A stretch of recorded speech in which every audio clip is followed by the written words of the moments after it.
Pasok lang po na balita, may na-recover pong sako ng mga buto sa gilid ng Taal Lake sa gitna ng paghahanap sa mga labi ng mga nawawalang sabongero. Pero susuriin pa yan para malaman kung sa tao o hindi ang mga buto. Sa gilid ng Taal Lake sa bahagi ng Laurel, Batangas, nakalagay sa sako ang mga buto na hindi pa malinaw ngayon kung sa tao ba o sa hayop. Ayon kay PNP Region 4A Director Brigadier General Jack Wanky, nakuha ang mga buto sa lugar kung saan sinasabi umano ni alias Totoy na dinala ang mga pinatay na missing sabongero bago sila itapon sa Taal Lake. Magandang araw po sa inyong lahat. Reaction Update PH nagbabalik. Napakaganda ho ng pag-uusapan natin ngayon. Mga ka-update, walang iba nga itong mga sabongeros kung saan di umano'y nakakita na raw ng mga buto sa Taal Lake. Ayan na nga po ba ang sinasabi ni Bonjing Remula na siyempre mga ka-update, kasama sa mga naghanap ang DOJ dito, ang mga bata ni Boying Remula at ang mga PCG, kung saan alam naman nating pilit nilang ikinikonekta ito sa ating Pangulong Duterte na nooy nagkaroon ng allegedly kaso sa drug war, mga ka-update. Ito nga, sa mga nakitang buto, siyempre itong si Bonjing Remula, mga ka-update, hindi naman huyan papahuli. Isisiksik na naman yan kay Pangulong Duterte na nasa dahig na. Ganyan po kalupit ang administrasyon ni Bobong Marcos, mga ka-update. Gagawa sila ng tanim ebidensya kasi mga ka-update, marami hong nagsasabi dito sa ating mga kababayan na bakit ganyan kung totoong buto yan ng mga sabongero, ba't hindi nalulusaw? 5 years na lang po ang lumipas, mga ka-update. Totoo nga naman. Samantala, kung ating titignan, mga ka-update, kung meron tayong, alam nyo na, namatayan tayo ng kapamilya, after 5 years, ililipat yung mga buto kung gusto nyo ipalipat. Pero mga ka-update, kung makikita nyo yung buto, wala na ho lusaw-lusaw na Kumbaga, parang damit-damit na lang natira pag pinapalipat yung mga labi ng ating mga kamag-anak sa isa panlibingan, di ba? Samantala, ito naman mga ka-update, nasa ilalim ng tubig, tapos may mga buo-buo pa.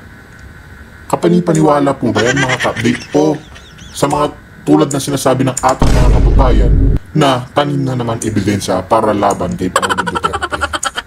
Di ba, mga ka-update, totoo naman po yan. Mantakin po ninyo, 5 taon kang nakababad sa tubig, dagat, hanggang ngayon hindi pa rin nalulusaw. Tapos yung sako okay pa rin, buo pa rin. Di ba? Kaya mga update, panoorin natin itong ibabalitaan, GMA. Pasok lang po na balita, may na-recover pong sako ng mga buto sa gilid ng Taal Lake sa gitna ng paghahanap sa mga labi ng mga nawawalang sabongero. Pero susuriin pa yan para malaman kung sa tao o hindi ang mga buto. At live sa telepono makakausap natin si June Veneracion. June. Vicky, may nakuha ang mga otoridad ng mga umunay skeletal remains o mga buto sa gilid ng Taal Lake sa bahagi ng Laurel, Batangas. Nakalagay sa sako ang mga buto na hindi pa malinaw ngayon kung sa tao ba o sa hayop. Ayon kay PNP Region 4A Director Brigadier General Jack Wanky, nakuha ang mga buto sa lugar kung saan sinasabi umano ni alias Totoy na dinala ang mga pinatay na missing sabongero bago sila itapon sa Taal Lake.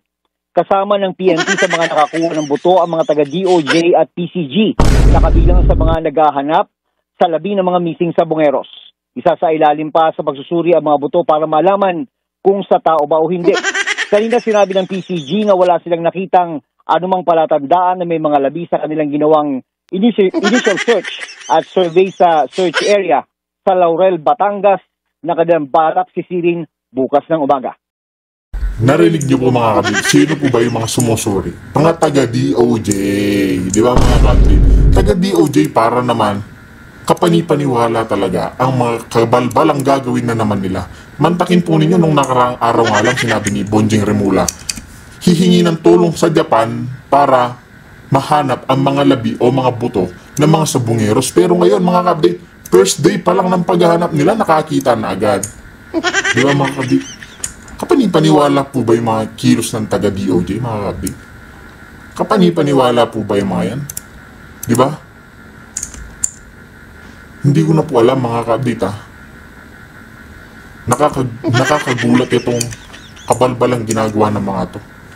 Panoorin naman ito nating sinabi ito nga ang sinabi ni Bonjing Remula, patungkol nga ito sa ating Pangulong Duterte at ikinokonekta nga niya sa mga Are you sabungeros. confident though Pakinggan natin. that may mahahanap po dyan? Sa tingin ko sa dami ng pinatay, maaaring may mahanap. Are you confident though that may mahahanap po dyan? Sa tingin ko sa dami ng pinatay, maaaring may mahanap. Tsaka meron kami ibang convergence na nakikita. Nagkaroon ng convergence pati yung drug war. May intersection yung drug war dito sa killings sa Isabong. Somehow because the operators of many of the operations of many of the people here were intertwined also with the drug war. Meaning to say, they were involved in the drug war and they were also involved in the silencing of these people. Ayun nga mga kabit, narinig niyo naman po ang sinabi niya. Kahit na hindi po natin masyadong napakita, si Bonjing Rimula pilit niyang ikinokonekta ito sa ating Pangulong Duterte na sa drug on war nga, sangkot na naman daw itong mga sabungero. Kaya matindi ho itong mama na to. Napilit niya talagang itinutulak o isinisiksik ang Pangulong Duterte sa mga kabalbalang katarantaduhan ginagawa nila. Hi, good morning mula dito sa California. Kumusta kayong lahat? Okay, so live na live tayo ngayon, ano? Bonggang-bongga ang ating mga pasabog. Okay, tingnan lang natin dito at baka yung ating internet kung maayos. Okay. Just 1 minute. Ayan, I think we're good, ha? Okay. Okay, so live ngayon si Spokes Harry, ano? Mukhang patapos pa siya. Patapos na siya. Nanood lang ako ng bonggang-bongga. Namamalat yung boses niya. Nag-usap kami niya kanina. At ayun na nga. Gusto niyo ba ng mga chika boom boom? Ayan. Pero bago ang lahat, mga palangga, syempre iba na naman ang shade ng ating ICC, no? Ang Iconic Claire Collective. Napansin niyo, very natural. At meron tayong nilagay na lip oil. Ang lip oil kasi pwedeng before and after mag-apply ka ng lipstick or just regular lip oil sa mga chapped lips o yung, you know, medyo nagda-dry na lips. So, ano masasabi nyo sa ating alindog today? Yeah, so today ang ating sinuot, ayan, ang ating bonggang-bongga ay this one. The color is Darling. Okay? The color is Darling. Yan ang ating, di ba may tayo sa Darling? So, this is Darling. And this one is Love Letter. Ang color natin ay Love Letter, di ba? Kasi mahilig tayo sa Love Letter, di ba? So, ang ganda, di ba? O, di ba? ICC coming soon, Ma'am Parvina. Sobrang bongga ng... Eto, first time ko lang tinry. Although yung kahapon, yung ilang araw natin tinry, is sobrang, ano talaga, pinkish naman. Ito parang normal na normal lang.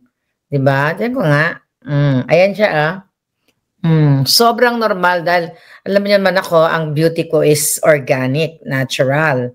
So that's ICC, malapit na yan, Iconic Claire Collective.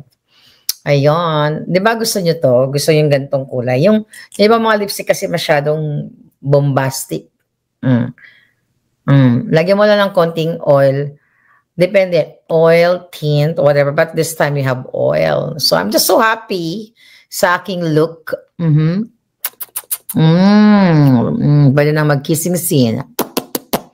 Diba? Oh, so ganda, oh. Coming soon na yan. Kim JIC, basta malapit na. So ngayon, pag-usapan natin, let's congratulate, ano, ang ating Vice President na kung saan ang COA ay binigyan sila ng mataas na rating. Yeah, Lorena, natural look. Talagang aliw na aliw ako sa aking brand. Actually, ako naman pumili ng mga color and mixture and everything para ipagawa yan. And yes, so we would like to congratulate ang ating Office of the Vice President dahil nga nakatanggap sila ng pinakamataas na rating sa 2024 audit report ng COA. Kaya nga 'di ba kahapon I think Chan ay pinablicize na nga ng COA yung yearly report nila sa kanilang pag-audit at kasama nga dito ang nakatanggap ng pinakamataas na audit report ang ating Office of the Vice President. So mga kababayan, isang good news yan. Kasi kung pinakamataas, yung sinasabi unqualified opinion, meaning ang Office of the Vice President ay talagang, kung mataas yung kanyang rating, ibig sabihin maayos, okay? Maayos ang kanilang paggasta sa pera ng bayan. Meaning, walang anomalya. Di ba?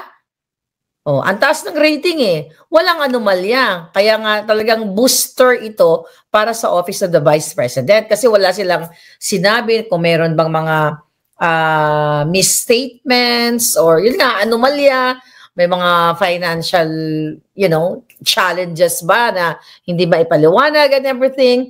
So, anyway, ayun, titignan natin dito yung nag-comply yung opisina ng ating pangalawang Pangulo na kung saan ay talagang bonggang-bongga. Ang sabi nga dito mga palangga na sumunod ang OVP dito sa International Public Sector Accounting Standards or the IPSAS and Government Accounting Code or PD number 1445.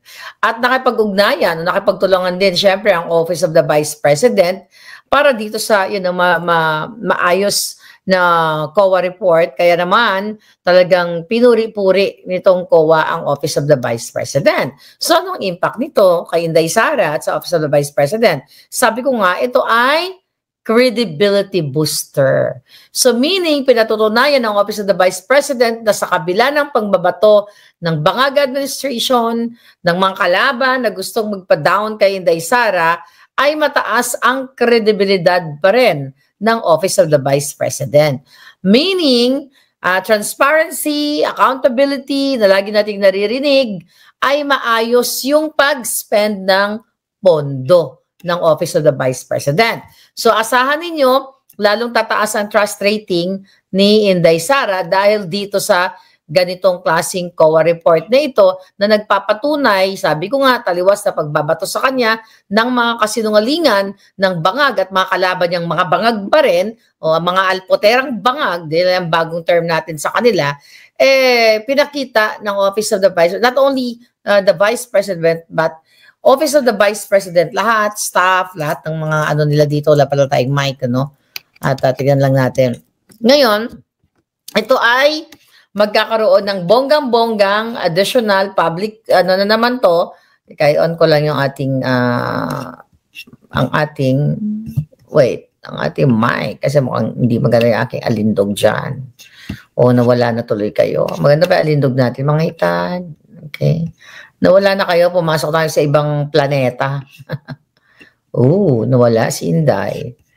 Wait a minute, bear with me. Itong computer ko, kailangan na yatang, sunugin. Diba, naghahang lagi yung phone, ang aking computer. But it's okay, at least buhay pa siya. Clear na siya, finish. At, diba, recently nga, atat na itong mga bangag. Itong mga bangag para, syempre, at gusto nila itong ba si Inday. Pero, well, congratulations at good news po yan. Live pa rin ba si Attorney Harry? I'm sorry, Attorney Harry Roque. Hindi na ako makapagantay sa'yo. Inantay ko, na hindi kita, sabayan. But we're good. Pwede naman kayo doon kay Spokes or lipat kayo dito or, meron naman tayong freedom. So ngayon, itong Pasabog 101. Iyak na naman ang tuwad kong watching from Guam, sabi ni Yuki-san. Ano naman title natin? Erich Tulfo or Erich Sylvester, kasali ba sa Isabong? Okay, bangag nagka-Alzheimer na ayon kay Chavit Singson. Mga kababayan, dahil mainit itong issue sa Isabong, yung mga nagurgur di umano, according dun sa mga nag-whistleblower, mga kababayan, tanongin natin si Erwin Tulfo, si Erich Sylvester. Oh my God, pumayat na talaga alindog ko. Nakataman yung shape ng face ko.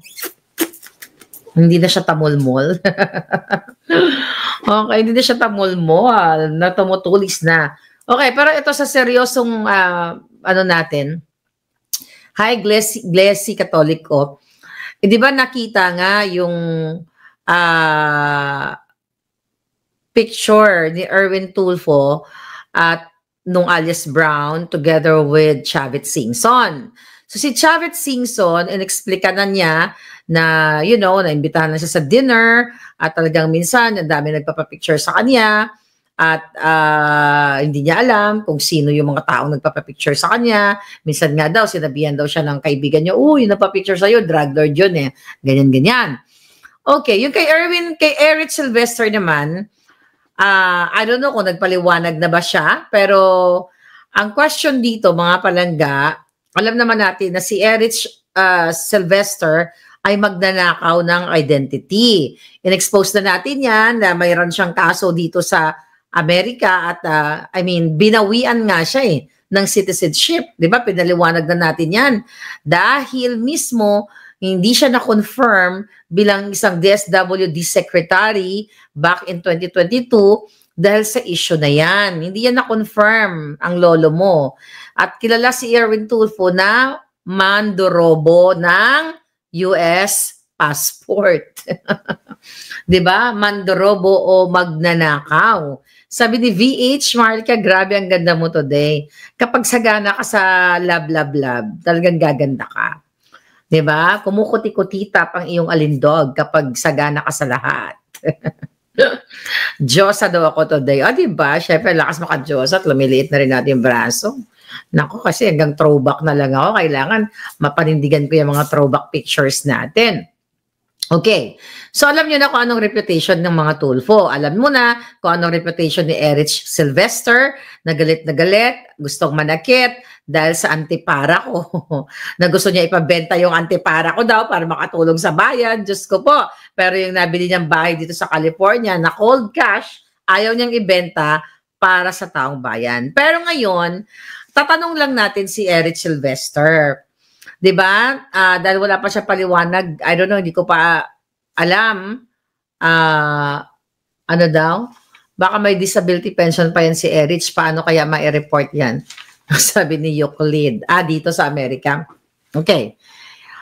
Ngayon, ikaw Eric Sylvester, dahil may dumating sa atin na information mula sa Puting Ahas na kumita ka sa Isabong. Okay? Ngayon, paano mo i-deny yan? Kumita ka, di umano, sa Isabong at allegedly 7% ang iyong share ay yung binakas. Kasi pala, yung sabong pala palangga. Kasi nga, hindi naman ako nagsasabong. Di ba kapag may mga pasabog na ganyan, ang ginagawa pala dyan sa isabong na yan, parang magbabakas ka o invest, sa para social or sa legal na, sa corporate, terminology, mag-i-invest ka. Pero sa atin, sa sariling kanto natin, magbabakas ka, di ba? Babakas ako dyan. Paano bang terminology natin dyan sa mga sabong-sabong na yan? So, bakas ako dyan ng 10, ganyan. So, napag-alaman natin, ayon sa ating source, kaya dapat magpaliwanag si Eric Sylvester, ano ang kinalaman niya sa isabong? Dahil ayon sa ating source, mayroon siyang more or less 7% na ininvest dyan sa isabong na yan. Bakit kasama si Brown? Okay? Hindi naman natin sinasabing kasama siya sa paggurgur doon, pero para fair, dahil even si Miss Gretchen Barreto, 'di ba, ay in the past few days ay sinasabi ng DOJ na sinasabi na suspect na siya kaagad. Although hindi naman sinabi ng alias Totoy na nakita niya mismo sila Greta na gumurgur or whatever, yun basta sinasabi niya lang. Sabi ko nga, ano tawag dito? Guilt by association ang ginamit sa kanya na dahil kaibigan siya ni Atong o business partner siya o whatever, suspect na kagad siya. So kung ganito yung approach kay Lagreta, dapat ganun din yung magiging approach dito kay Eric Sylvester.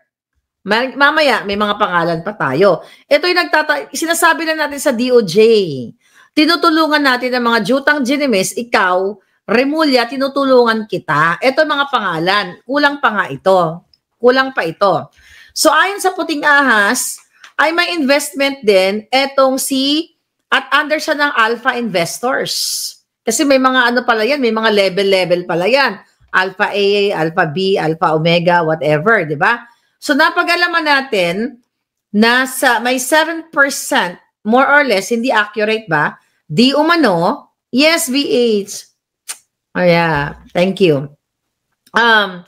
Na meron siya talagang na-invest at kumita ng milyones itong si Erwin Tulfo or si Erich Sylvester na magnanakaw ng identity dito sa Amerika at nagbenepisyo sa US taxpayers sa kanyang pandorobo. So ang tanong natin kay Tulfo at kay Torre at sino pang mga hinayupak na ng mga ahensya ng gobyernong bangag, kung gusto nyo talagang tukuyin kung sino-sino yung mga suspect para fair, ipatawag si Erwin Tulfo. Okay? Dahil di umano, kumita din siya ng milyon-milyon dito sa Isabong. At kasama niya nga sa picture si Brown.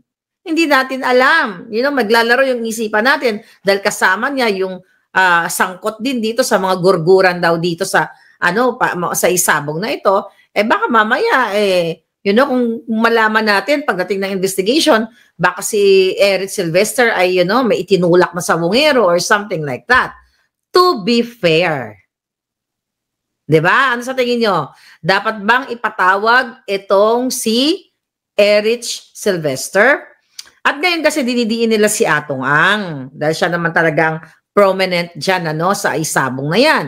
So ako, di ba, kung may kinalaman siya at siya ang promotor niyan, ng mga gurgura na yan, based dun sa mga whistleblower na yan, lahat fair investigation. Kasi I believe, kinasuhan na rin naman niya yung mga mga whistleblowers na ito. Tapos ang lumabas pa ng mga pangalan, ito, Remulla, na dapat mo rin tong imbestigahan. Na may mga na pumusta, tama ba yan? Pumusta or na nag-invest diyan sa Isabong. Ang pangalang Atayde. Okay? Yung Atayde, okay, dapat kasama din yan sa imbestigahan. Hindi dahil sila ay gumurgur, kundi sila dapat ay imbestigahan kung ano yung kanilang participation. Okay? 'Di ba una si Erwin Tulfo, Atayde, next yung Eric De La Rosa. Okay? Atayde Art, Eric De La Rosa, Joseph Lumbad, and the mayor ng Chaong Quezon, si RG Mea.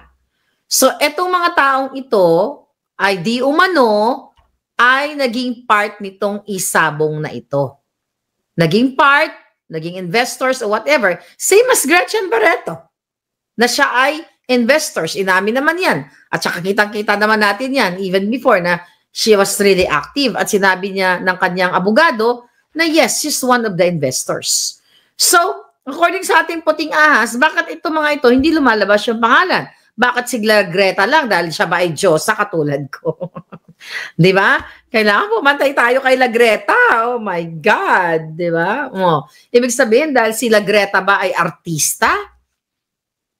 Siya lang ang dinidiin na, siya lang ang well, actually, inakusahan siya nitong alias Totoy na ito. I hope talagang mapaila ng case itong, sa kanya. Although, wala namang personal knowledge itong alias Totoy na ito. So, ayan, ulit-ulitin natin. Ayon sa puting ahas na nag-invest din. Hindi ko sinabing gumurgur to mga taong ito. Nag-invest din itong si Eric Sylvester, si Atayde, si Eric De La Rosa, Joseph Lumbad, and RJ Mea ng Chaong Quezon. O yan, ipatawag nyo yan. Tinutulungan ko na kayo. Hindi na kayo mahirapan. Right?